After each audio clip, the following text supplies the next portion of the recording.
테마 긴가 민가 시간입니다. 시장에서 움직이고 있는 여러 가지 종목들을 살펴보면서 이 테마가 정말 앞으로도 계속 갈 것인지 아니면 이제는 안 갈 것인지를 구분해보는 시간입니다. 오늘 제가 준비한 주제는 바로 현대차가 2조 4천억 원을 투척했던 바로 이 사업에 대해서 한번 이야기를 나눠보도록 할게요. 먼저 제가 여러분들한테 두 가지 질문을 좀 준비를 해봤어요. 첫 번째가 바로 이겁니다. 자율주행 기술력이 가장 뛰어나다고 하는 구글 웨이모의 차종 혹시 어떤 차종인지 아세요?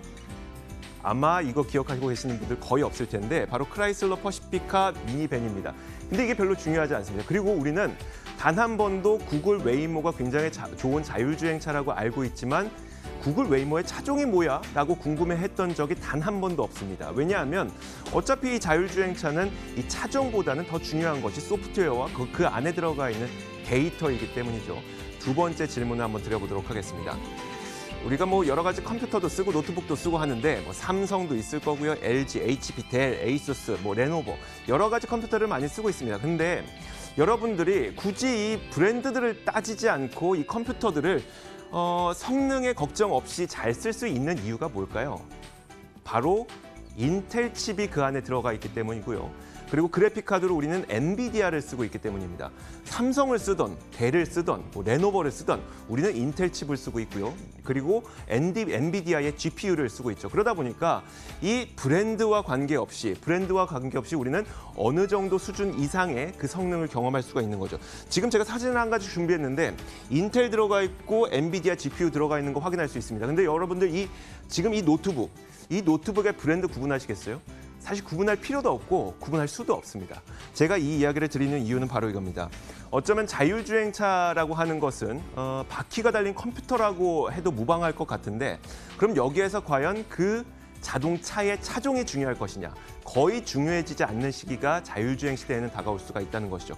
가장 중요한 것은 그 안에 들어가 있는 소프트웨어와 데이터가 더 중요하게 되는 그런 시대가 된다는 건데 결국 외관이 이게 현대차든 기아차든 BMW든 뭐 벤츠든 상관없는 시대가 올 수도 있다는 겁니다.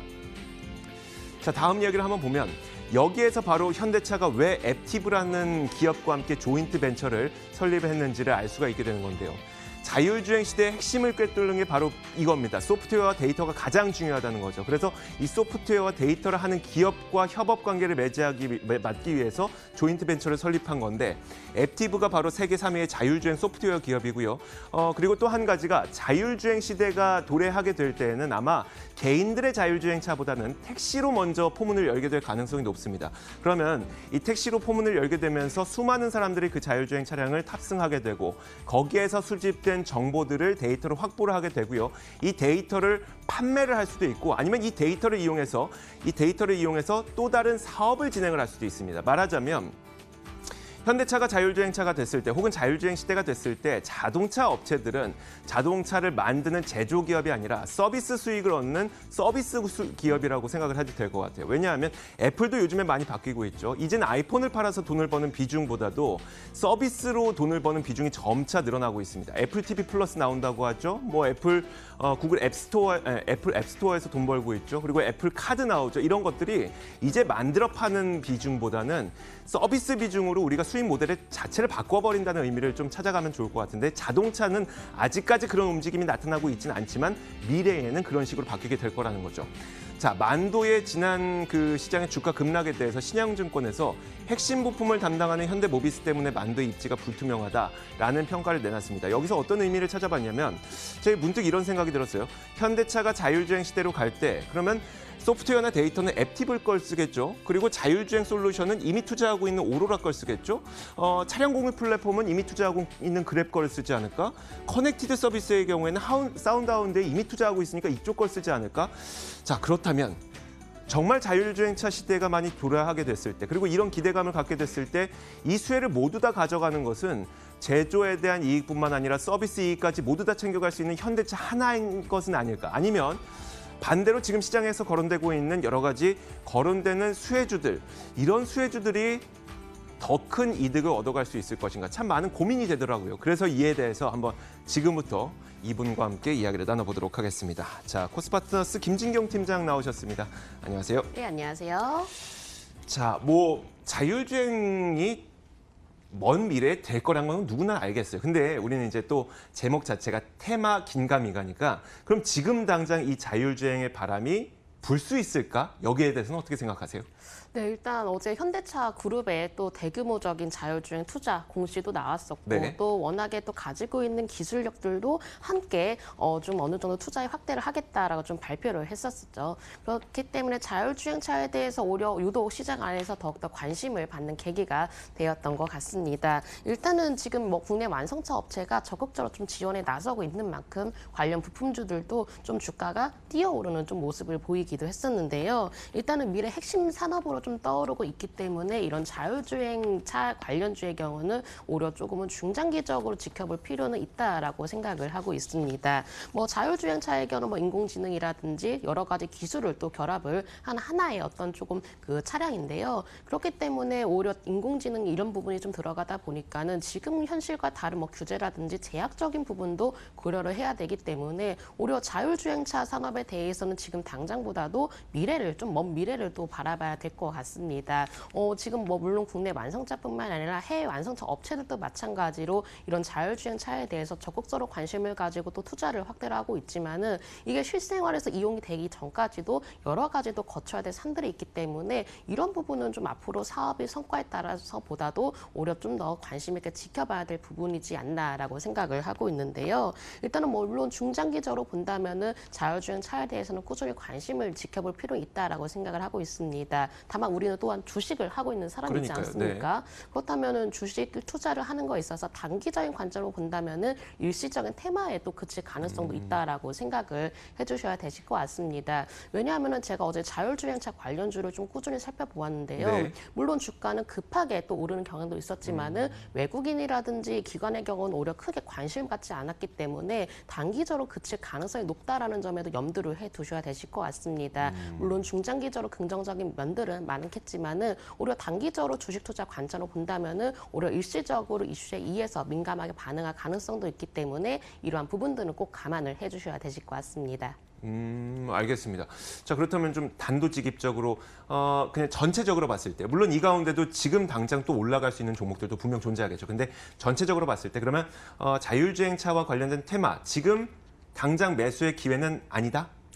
네, 좀 어렵다? 그렇습니다. 그렇죠. 조금 어렵다는 거죠. 워낙에 이제 어제 전일 보면은 주가가 큰 폭으로 오르긴 했지만은 또 결국은 또 주가가 뭐 입꼬리를 달리면서 또 그 밀리는 또 네네. 모습도 보였었는데 그만큼 장중 변동성이 크다라는 점을 어제장을 통해서도 보실 수 있을 것 같습니다. 그렇다고 해서 수급이 꾸준히 들어오느냐 사실 그런 것도 아니었거든요. 이런 수급적인 면도 좀 약한 모습 보이고 있기 때문에 지금 자율주행차 관련주에 대해서 너무 적극적으로 관심을 가지는 것보다는 오히려 분위기라든지 뉴스에 민감할 수 있다라는 점 그리고 투자자 뭐 분의 관점으로 봤을 땐 오히려 단기 트레이딩 관점에 조금은 비중을 실어야 되지 않나라고 생각하고 있기 때문에 자율주행차의 경우는 아직은 너무 좀 기대감을 갖고 투자를 하기에는 좀 어느 정도 시기가 좀 너무 조급하지 않나라고 네. 생각을 합니다. 알겠습니다. 그런데 분명 이런 가운데서도 그러니까 그 자율주행차의 수혜를 받는 기업들도 시기에 따라서 그 수혜를 받는 시점이 좀 달라질 수 있으니까요.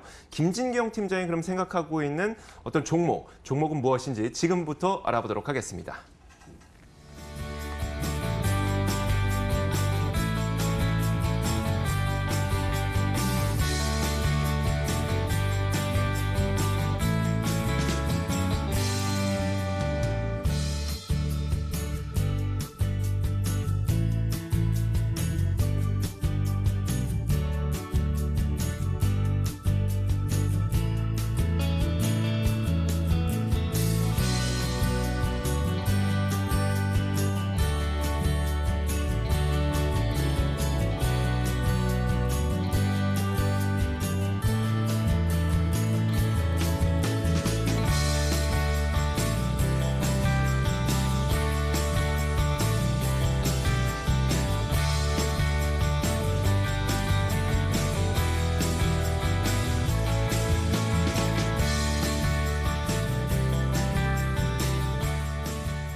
자, 그러면 여기에서 가장 탑픽으로 생각할 만한 종목은 무엇인지 저희가 미리 김진경 팀장에게 받아봤는데 현대모비스, 에스모, 그리고 MC넥스 이런 종목들 꼽아주셨거든요.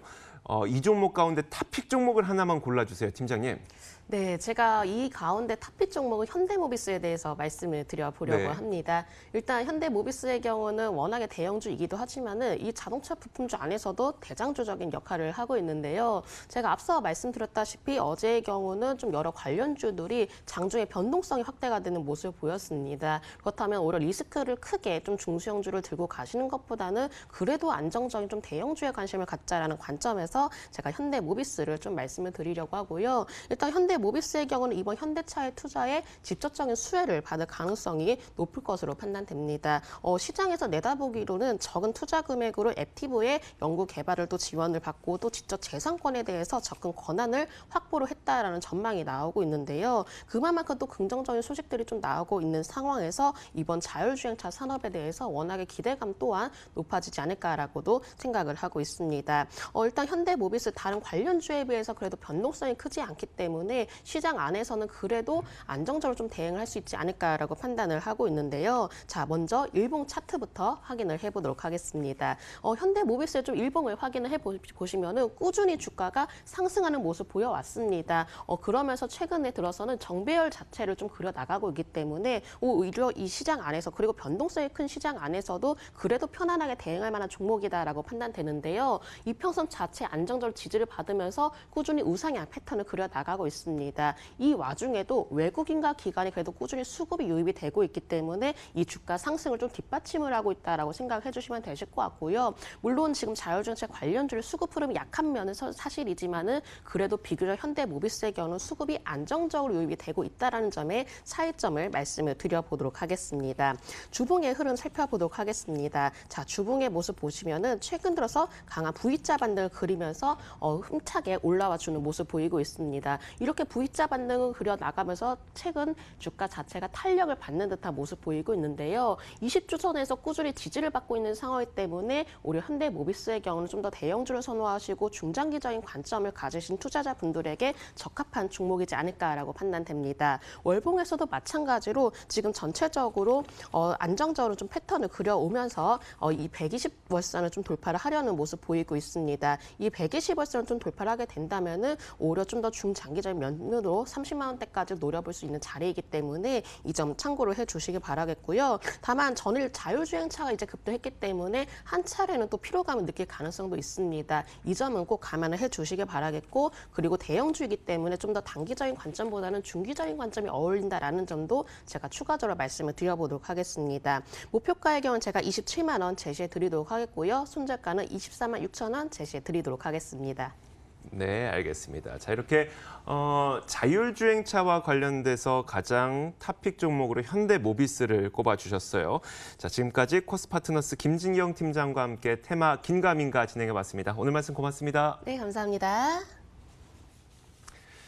자, 시장 공감텐도 여기서 인사드리겠습니다. 이어지는 머니투데이 방송 프로그램 통해서 여러 가지 투자 전략 세우셨으면 좋겠고요. 저희는 내일 같은 시간에 찾아뵐게요. 시청해주신 여러분 고맙습니다.